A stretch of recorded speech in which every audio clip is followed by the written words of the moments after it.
Have you ever imagined what happened when Moses took too long to come down from Mount Sinai? The people became impatient, made a terrible decision, and this almost led to their destruction. But did God forgive this attitude? Stay with me until the end to discover this incredible story that teaches us about faith and obedience. After freeing the people of Israel from Egypt, Moses received a special calling from God to go up to Mount Sinai to receive the laws that would guide the people through the desert. Moses receives the 10 Commandments. At the top of the mountain, surrounded by the powerful presence of God, Moses receives something incredible. The 10 Commandments, written by God's own finger on stone tablets. These laws were given so that the people of Israel would live in obedience and communion with God. But Moses didn't just receive the commandments, God's additional instructions. In addition to the commandments, God gave several instructions on how the people should live. He explained about the tabernacle, the priesthood, and the sacrifices, all so the Israelites could learn how to relate to him in the right way. Moses' delay and the people's impatience. But while Moses was up there, something started happening in the camp. Time passed, and he still hadn't come down. The people began to get anxious, not knowing what had happened to their leader. That's when desperation took over, and the people made a decision that would change everything. And what happened next? You won't believe what they did. Keep watching to find out. The sin of the golden calf. Moses' delay made the people uneasy. They started to doubt. Did Moses die? Did God abandon us? And it was in that moment of fear and impatience that they made a terrible decision. They went to Aaron, Moses' brother, and said, "Aaron, make us a god to lead us, for Moses has disappeared, and we don't know what happened to him." Aaron, instead of rebuking the people, gave in to their request. He gathered all the gold they had, melted it down, and molded a golden calf. And then he declared, "Here is the God that brought you out of Egypt."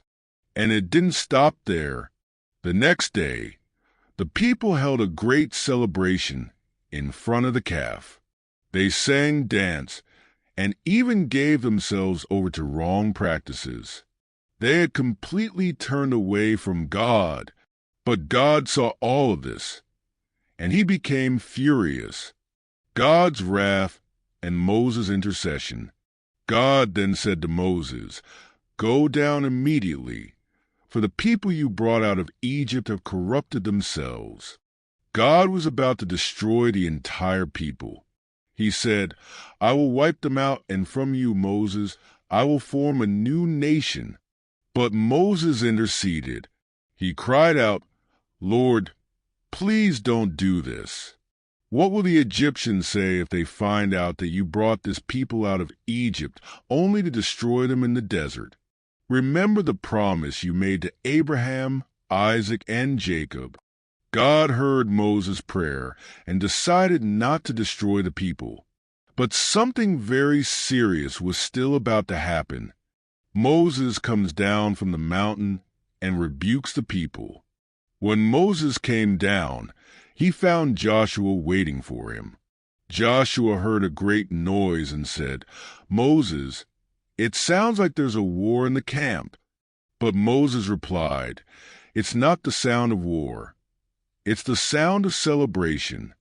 When Moses saw what was happening, his anger was immense.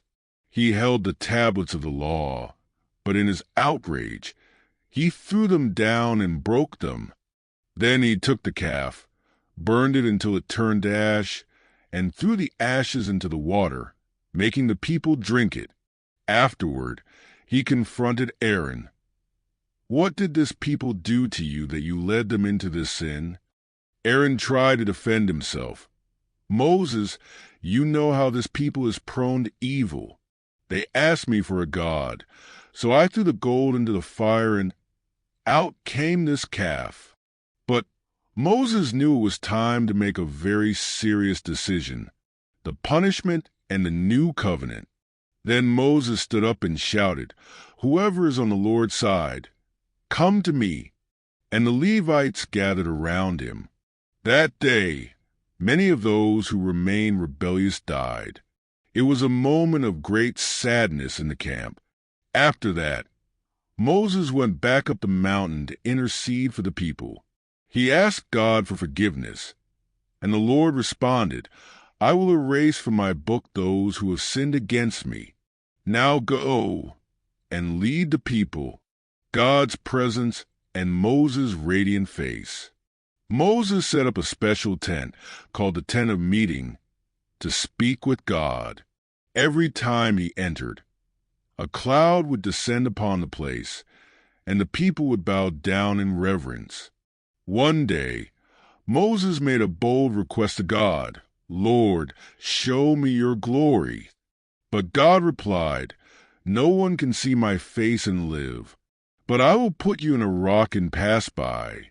When I pass, you will see my back, but not my face."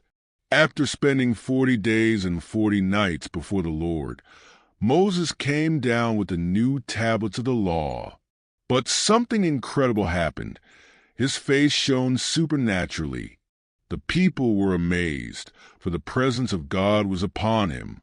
Conclusion and call to action. What a powerful story.